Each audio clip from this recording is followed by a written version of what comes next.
Citoyennes, citoyens, bonjour et bienvenue dans Dernières Nouvelles des Étoiles, l'émission qui vous résume l'actualité spatiale tous les mardis à 18h. On parle souvent de Vénus, notre plus proche voisine, comme de la sœur jumelle de la Terre. Elle possède en effet un diamètre et une masse très proche de celle de notre planète. Mais la comparaison s'arrête là. Avec ses journées interminables, son atmosphère étouffante et ses températures extrêmes, notre voisine n'a rien d'une planète bleue, du moins à notre époque.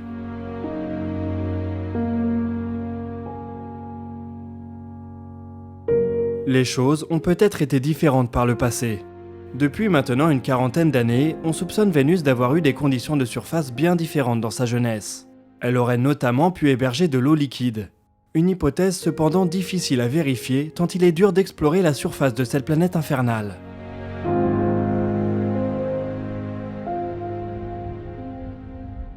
La semaine dernière, lors d'un congrès de planétologie qui se tenait en Suisse, 2 chercheurs américains ont présenté les résultats étonnants de leurs recherches sur les modèles climatiques de Vénus. Pour essayer de comprendre à quoi notre voisine a pu ressembler dans le passé et comment elle est devenue ce qu'elle est aujourd'hui, ils ont mis au point 5 simulations. Ces simulations mettent en scène différents océans et les exposent à des conditions climatiques changeantes. Elles prennent aussi en compte le rayonnement de plus en plus intense du Soleil au cours de l'histoire de notre système.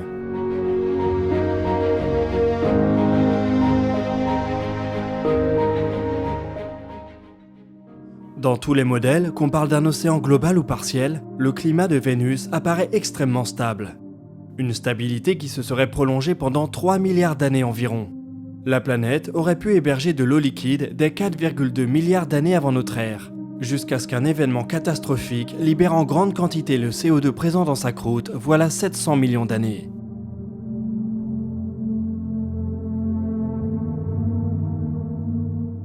Cela aurait entraîné un effet boule de neige dans le réchauffement climatique et la disparition de l'eau liquide. La nature de l'événement qui a mis fin à l'eau vénusienne reste encore à déterminer, mais il est sûrement lié à l'activité volcanique de la planète. Ce qui est surprenant, c'est l'extrême stabilité de l'eau liquide sur Vénus que ces modèles suggèrent. La planète aurait maintenu des températures de surface comprises entre 20 et 50 degrés pendant la majeure partie de son histoire. Si ces simulations sont correctes, alors Vénus a abrité des océans pendant bien plus longtemps que Mars, potentiellement 10 fois plus longtemps.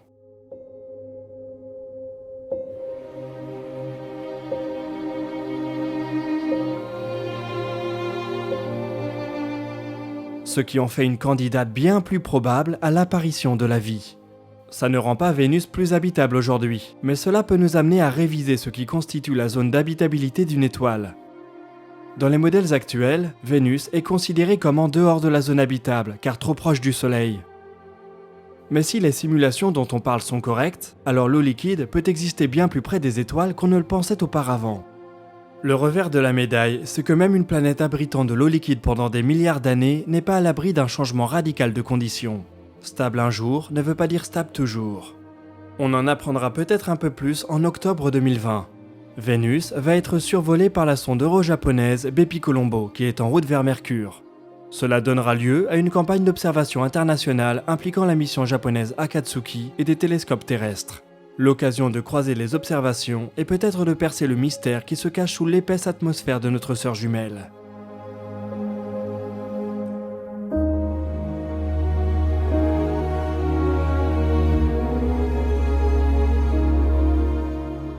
On va continuer avec quelques nouvelles de SpaceX et de son vaisseau interplanétaire.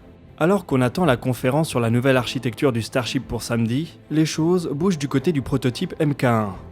Les dernières photos en provenance du Texas nous montrent que 2 grands ailerons ont été attachés au corps du véhicule.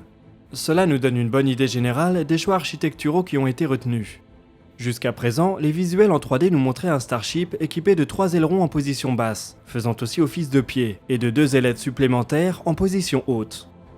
Les dernières photos du prototype Mk1 ainsi que quelques tweets d'Elon Musk indiquent maintenant qu'il y aura plutôt 2 ailerons en position basse. Ils n'auront aucune fonction de support, le véhicule fera donc appel à des pieds séparés. Cette solution est apparemment celle qui restreint au mieux la masse morte du Starship. C'est en tout cas l'option retenue pour les premiers prototypes.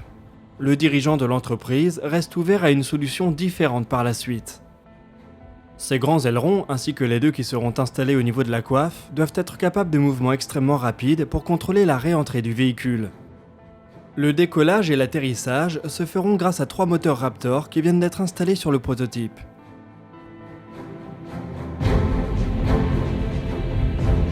Pour compléter le Starship Mk1, il va maintenant falloir poser la coiffe, ce qui devrait être fait demain. Elle ne se limite pas à un rôle aérodynamique. En plus de ses ailettes mobiles, elle accueille des systèmes de contrôle d'attitude, des réservoirs sous pression et de grandes batteries électriques. Cela doit permettre de contrebalancer la masse des moteurs et des grands ailerons en bas du prototype.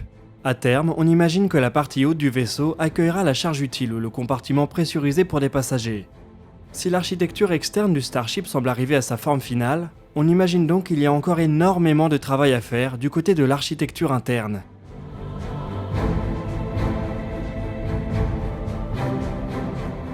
De nombreux internautes se sont amusés à modéliser ce à quoi devrait ressembler le Mk1 une fois qu'il aura reçu tous ses composants. On est probablement assez proche du résultat final, mais on va quand même patienter jusqu'à samedi pour une confirmation. Les progrès sur ce prototype semblent en tout cas suffisants pour convaincre son premier passager officiel. Le milliardaire japonais Yusaku Maezawa avait annoncé vouloir participer à une expédition autour de la Lune en 2023. Pour ça, il a déjà signé un très gros chèque à SpaceX pour le développement du Starship. On a appris la semaine dernière que l'excentrique collectionneur d'art vient maintenant de démissionner de son poste de PDG et de vendre pour plus de 2 milliards de dollars d'actions. Le but avoué de la manœuvre est de libérer du temps et de l'argent pour se consacrer à son aventure lunaire. On ne connaît pas les détails du contrat qui lie Maezawa à SpaceX, mais il est fort possible qu'une partie au moins du magot qu'il vient de liquider serve au développement du Starship. Il y a quelques mois, Elon Musk avait estimé qu'il faudrait entre 2 et 10 milliards de dollars pour mettre au point son vaisseau interplanétaire. On est probablement encore loin du compte. Mais de prototype en prototype, SpaceX semble convaincre des poissons de plus en plus gros. La NASA a par exemple commencé à afficher quelques signes d'intérêt. Il faut dire qu'au cours des 12 derniers mois, le projet Starship a progressé à une vitesse fulgurante.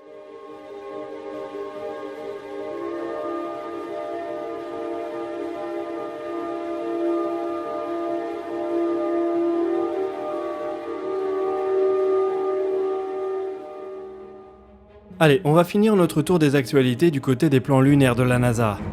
Alors que 2020 approche à grands pas, les premières échéances d'Artemis, le programme qui doit ramener des astronautes américains sur la Lune, commencent à se faire plus concrètes. On sait que l'agence spatiale américaine souhaite assembler une station spatiale en orbite lunaire, la LOPG. Elle doit être construite sur une orbite qui n'a encore jamais servi et qu'on appelle NRHO. Cette orbite a la particularité d'offrir des transferts depuis la Terre et vers la surface de la Lune relativement peu coûteux en delta V. Mais avant d'y envoyer les premiers modules de sa station, l'agence spatiale souhaite réaliser un petit essai. C'est pourquoi elle vient d'annoncer le financement de la mission Capstone. Il s'agit d'un CubeSat de 12 unités qui va venir se placer sur l'orbite prévue par la LOPG et réaliser un certain nombre de tests. Le premier d'entre eux, c'est bien évidemment celui du voyage et du maintien à poste sur une orbite NRHO. Le petit vaisseau va tenter de s'insérer de la manière la plus économique possible en termes d'accélération fournie. Au cours de ces manœuvres, il essaiera de déterminer sa position de manière autonome. Pour y parvenir, le CubeSat va mesurer la distance le séparant de LRO, un satellite américain d'observation de la Lune lancé en 2009. Si elle fonctionne, cette méthode de navigation intersatellite pourra alors servir au cours des missions suivantes.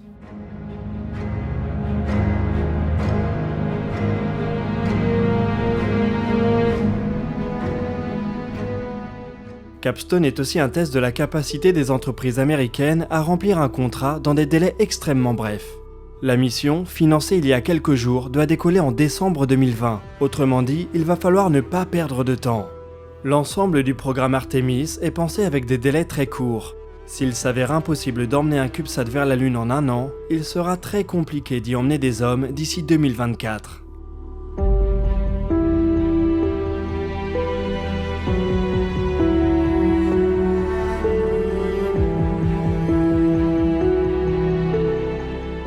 C'est la société Advanced Space, basée dans le Colorado, qui a empoché les 13 millions de dollars du contrat. Ce sera par ailleurs un test supplémentaire des capacités du format CubeSat à mener des missions au-delà de l'orbite basse. Capstone pourrait décoller en tant que charge secondaire sur un lanceur de forte capacité, ou tenter de mobiliser un micro-lanceur pour une mission lunaire.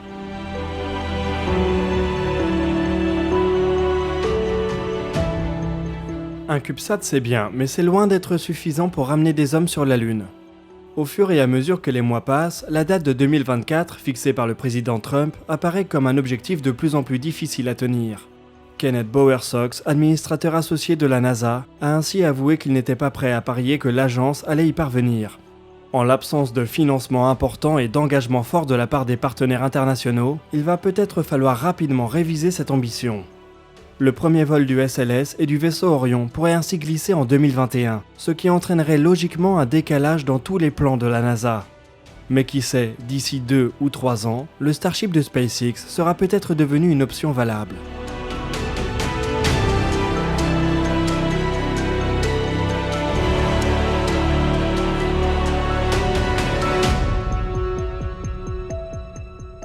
Et nous voici au bout de cet épisode de DNDE.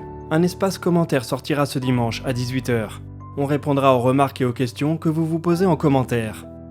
Si vous souhaitez approfondir certains sujets, n'hésitez pas à consulter les sources dans la description. Vous y trouverez également des liens pour nous suivre sur les réseaux sociaux. Quant à nous, on se retrouve jeudi à 18h pour un nouveau dossier de l'espace. D'ici là, citoyennes, citoyens, portez-vous bien.